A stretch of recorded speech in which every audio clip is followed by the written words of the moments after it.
wabarakatuh dan selamat pagi. Apa kabar? Semoga pada pagi hari ini kita tetap berada dalam keadaan sehat walafiat.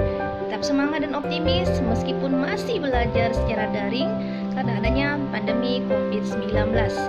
Rajin-rajin cuci tangan, selalu bermasker, dan menjaga jarak untuk menghindari tertularnya virus COVID-19 tersebut. Materi kita masih berada pada materi bab 1, subjudulnya yaitu mengenai upaya penegakan dan penanganan kasus hak asasi manusia.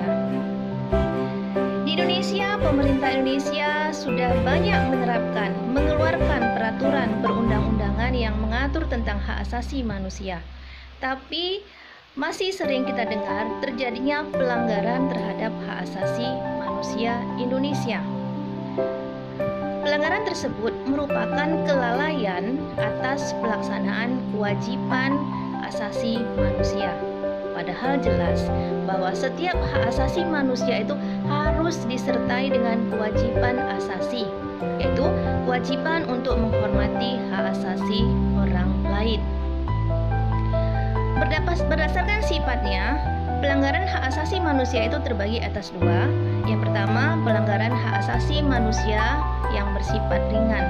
Artinya, pelanggaran ini tidak mengganggu keselamatan jiwa manusia. Tetapi, apabila dibiarkan, akan menimbulkan bahaya bagi orang-orang di sekitarnya. Misalnya, pencemaran lingkungan, ataupun keterlambatan memberikan pelayanan kesehatan kepada orang yang sedang mengalami sakit. Yang kedua adalah pelanggaran hak asasi manusia berat, yaitu pelanggaran yang berbahaya dan bisa mengancam keselamatan manusia. Misalnya kasus pembunuhan, penculikan, penganiayaan, perampokan, dan sebagainya.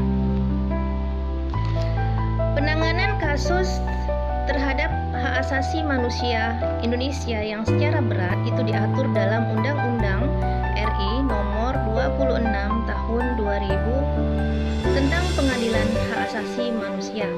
Berikut adalah contoh tentang pelanggaran hak asasi manusia berat. Yang pertama adalah kejahatan genosida, yaitu kejahatan yang dilakukan dengan maksud untuk menghancurkan atau memusnahkan seluruh atau sebagian kelompok bangsa, ras, kelompok etnis, dan kelompok agama. Yang kedua adalah kejahatan kemanusiaan, yaitu perbuatan yang dilakukan sebagai bagian dari serangan yang meluas dan sistematis, yang diketahui bahwa serangan tersebut ditujukan secara langsung terhadap penduduk sipil. Kemudian di sini bisa kita lihat bahwa bentuk pelanggaran hak asasi manusia itu bisa berupa 1. Diskriminasi atau pembatasan, pelecehan, atau pengucilan yang langsung maupun tidak langsung didasarkan karena perbedaan agama, perbedaan suku, ras, etnik, dan sebagainya.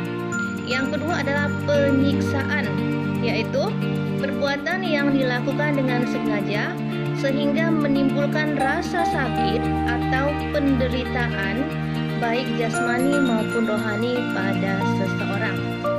Di sini bisa kita lihat contohnya kasus pelanggaran hak asasi manusia yang pernah terjadi di Indonesia.